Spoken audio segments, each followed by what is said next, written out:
My name is Dave Williams. I work with Hosea Youth Services, which works with at-risk and homeless youth here in Eugene, Oregon.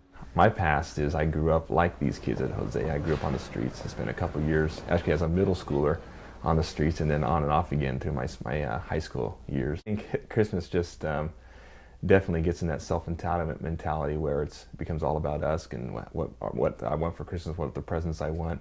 And you forget, for a lot of these kids that I work with, when Christmas comes, you're just throwing everything they don't have in their face. And so walking down the street or seeing families out loving on each other, they don't have any of that.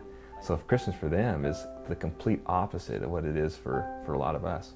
What could this community do if we really wanted to take that spirit of Christmas and say, you know what, giving people food and help and assistance at Christmas time is good. Yeah. But it is not enough. It isn't enough. And I think even with that though, to give food with no strings attached is something that would be really neat to see. What do you mean? What do you mean, strings attached? Well, a lot of times I think we give food so that we can pat ourselves on the back and go, look what we did this Christmas, and then go home. Ouch. Yeah, and I think that's what the fear with that is that we never really looked at what we're doing to help that kid. If you give food and you get to know him, get to know his name, spend some time with them, and then chances are you're going to see him around the streets again, just going shopping and around the grocery stores.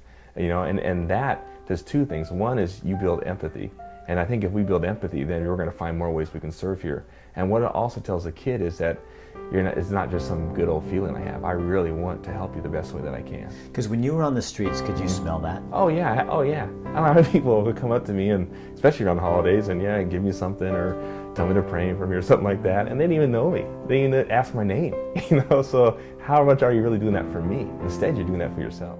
So you have had cancer, and you have it again. Yeah. And it's terminal. Yeah. So what?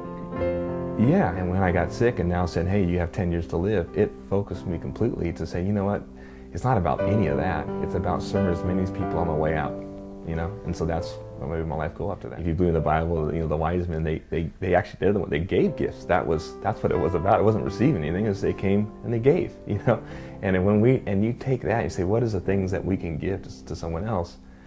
That changes things for Christmas, I think, and it brings hope to others, but also brings hope to ourselves. So we don't have to live this way anymore. We don't have to live with this idea of trying to keep up with the Joneses or whatever else that looks like for you. We can stop, and giving to others, we ourselves become refreshed in that.